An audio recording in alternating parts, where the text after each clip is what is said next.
You're going nowhere, Happy, and you're taking me with you. All you ever talk about is being a pro hockey player, but there's a problem. You're not any good. I am good. You know what? You're a lousy kindergarten teacher. I've seen those finger paintings you bring home and they suck.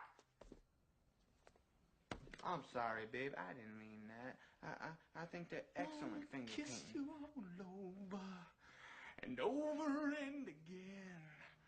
I wanna kiss you all over. Dun dun dun. To the night closes in. To the night closes in. Terry.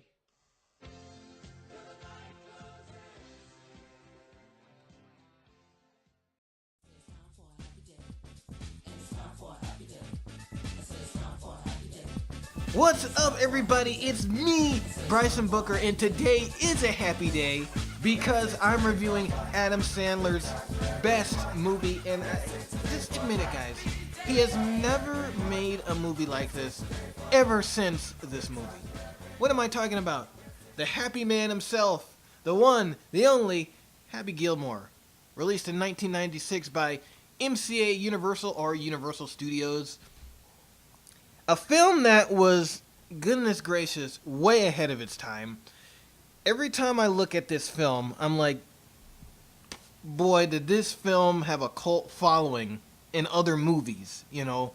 The same way this film is, the formula of it was basically transferred down to different movies throughout the years. Because, you know, a lot of what's in this movie, you know, a lot of the content, a lot of the ways they do jokes in this movie really set the pace for the 21st century. Literally. Because, you know, you can almost say that every comedy movie nowadays, or any comedy movie in like the mid-2000s or late 90s, has taken some material from Happy Gilmore. It really had a cult following to it. And so basically, I'm going to give you a summary of the movie, which that's why I got my IMDb page up here. I'm going to tell you what I personally think of Happy Gilmore. He's a pretty good guy. Pretty good guy. And I love the way that they advertise the movie on here. He doesn't play golf. He destroys it. Literally. So basically that's it. A rejected hockey player, which is Adam Sandler, has to use his rejected hockey skills to play golf to win back his grandmother's house. And so his grandmother's house is basically foreclosed, and so Adam Sandler or Happy's grandma has to go to a retirement home. And Happy's like, "You don't deserve that, Grandma. You can get your house back." But he's trying to wonder why or how he's going to do that because he can't play hockey. And that was his favorite game. So, you know, he did have one good shot when he played hockey. And so it's actually a real shot in hockey when you really hit the ball a long distance. And so that was Happy's famous shot. So he's using that he took from his, you know, hockey days and using it in golf. And in fact, it's the only shot that he can actually do to win the game and gain back his grandmother's house. In the midst of that, there's like a short relationship scene, and that really doesn't contribute much to the plot. But anyway, you know, Happy has to get back his grandmother's house. The only way he can do that is by playing in a golf tournament to win the money to get his grandma's house back. The plot is as simple as a 5-year-old riding a tricycle. Well, maybe that isn't so simple, now that I'm thinking about that, because, yeah. But it's a simple plot to follow. You know, it doesn't take rocket science. You don't have to be a scientist, a movie scientist, to understand this plot. It's pretty self-explanatory.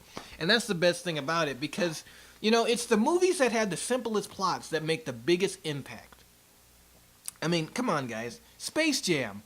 Literally. You know, it's basically the Looney Tunes and Michael Jordan playing a basketball game against the people on Moron Mountain in order to save the world. Boom. That's it. Great movie. Well, it did receive mixed reviews, but to me and to everybody else that I know, it was an awesome movie.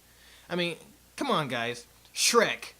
You know, it's a fairy tale. They have to go save someone. You got to go save the princess. You know, simple plot, simple movie. Well, awesome, but simple movie. And this movie is basically the same way. It has a simple plot, but around that plot, you know, there's so much comedy. There's so much humor. There's just so much energy in the film that just makes it great. And the plot is really just there to support that.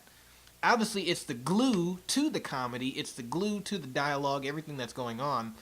But it's a great thing that the plot wasn't so hard to understand, because if it was, then the comedy wouldn't have made a difference, because we would have still been confused at what the movie is about. But this movie makes it plain and simple and does a great job of doing it. Again, acting, spot on. Adam Sandler. You know, and again, guys, I said this in my VHS pickup when I originally got this movie about a month ago. I said I have never seen Happy Gilmore, but I've seen Mr. Deeds. Mr. Deeds was during the Adam Sandler period that was not good. And I've never seen Happy Gilmore, and people were calling me a loser, people were calling me a jerk, because all of this time I've seen Mr. Deeds, I've seen Big Daddy, but I've never seen Happy Gilmore. They're like, you don't know Adam Sandler, you're a loser. You're a loser, dude. And so I said, you know what? I'm tired of being a loser. I'm going to buy Happy Gilmore. It was either this or The Bodyguard, and I was trying to look and see, loser or good movie. Loser, good movie. Loser, good movie. Loser, good movie. And I chose Happy Gilmore because I didn't want to be a loser anymore. So, all of you haters, I got it, and I liked it, and now I know the real Adam Sandler. Adam Sandler provides most of the comedy in this film. Definitely, the supporting characters do a little bit, but as you can see from that scene that I inserted at the beginning of the video, the star himself is Adam. And it just proves that, you know, with a good storyline and a simple plot and something simple to run with, you can make some extraordinary things. And that's what Happy Gilmore does. Again, I believe that Happy Gilmore was definitely a movie that was ahead of its time. This movie came out in 1996, but honestly, if you would have watched this on TV and if you never would have known what year it came out, you would have thought it was made in 2017. Okay, maybe not 2017, but like 2010 or 2011. Because, you know, most of the humor that's in this movie inspired other movies to do the same thing. You know, the slightly adult themes, making comedy movies, you know, that whole thing started with Happy Gilmore, basically. And, again, you know, you wouldn't be able to tell the difference if this was made now or way back in 96. You really wouldn't be able to tell the difference unless you were picky about that thing, or any age is able to enjoy Happy Gilmore. Because it definitely uses comedy elements that is still existing in movies today. In the most basic sense, guys, it inspired comedy movies for the next decade. That's the basic way I can put it without trying to get so into every specific detail of the film. I don't have any problems with it. So here's a look at the VHS.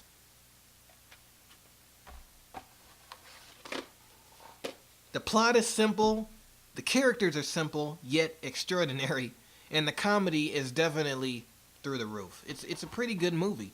I really can't complain about it. It does have a PG-13 rating, so nowadays that wasn't, you know, that's not that bad. But keep in mind, back then, PG-13 differed from PG-13 in 2017.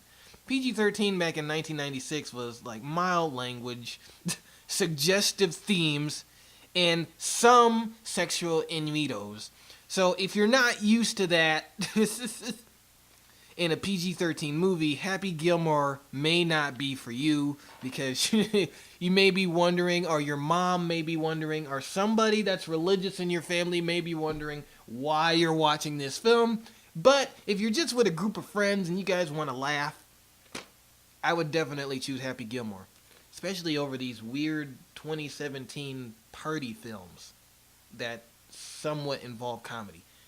Yeah, you might as well take Happy Gilmore. It's a great movie made in 1996, starring the one, the only one, literally the only one that had a good movie. It's Adam Sandler, Happy Gilmore. Check it out for yourself on good old VHS, or if you want to be fancy with it, go online and watch it. But the cool kids, which is me, buy the VHS tape.